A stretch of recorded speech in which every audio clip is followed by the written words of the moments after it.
Real Madrid uchun xavfli signal. Vinicius Junior klub tarixidagi eng muhim qarorlardan birini qabul qildi. U Realning shartnoma taklifini rad etdi. Assalomu alaykum futbol muxlislari. Siz Real Madrid atrofidagi eng muhim va eng keskin yangiliklar beriladigan kanaldasiz. Bizni qo'llab-quvvatlash uchun kanalga obuna bo'ling va videoga like bosing. Biz boshladik. Xabarlarga ko'ra, Vinicius Junior 2025-yil yanvar oyida Real Madrid bilan shartnomani uzaytirish bo'yicha taqdim etilgan rasmiy taklifni rad etgan. Muzokaralar 22-yanvar kuni Chempionlar Ligasida RB Salzburg ustidan qozonilgan g'alabadan so'ng boshlangan. Uchrashuvda klub bosh menejeri Jose Angel Sanchez, futbolchining 2 nafar agenti va uning otasi ishtirok etgan.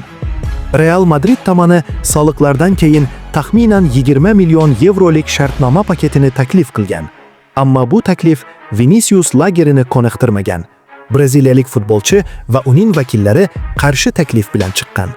Manbalarga ko'ra, Vinicius jami taxminan 30 million yevrolik paketni talab qilgan. Bu paket yuqori asosiy maosh, individual bonuslar va shartnomani yangilash bonusini o'z ichiga olgan.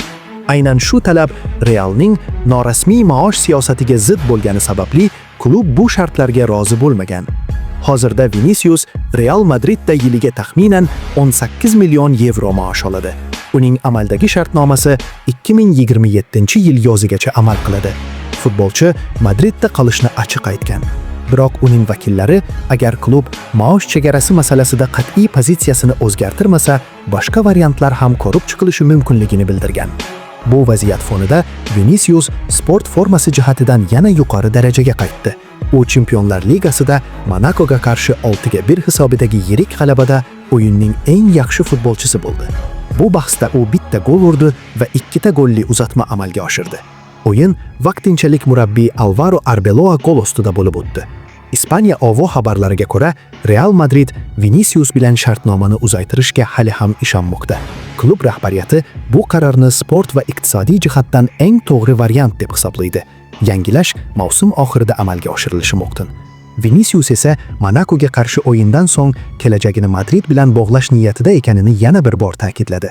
U 2018-yildan beri Santiago Bernabeuda to'p surib kelmoqda va Chempionlar Ligasining 2 finalida gol urib, klub tarixiga nomini yozib qo'ygan. Ammo asosiy savol ochiq qolmoqda. Real Madrid Vinicius uchun o'z maosh siyosatini buzadimi? Yoki bu kelishmovchilik keyinchalik yanada katta muammoga aylanadimi?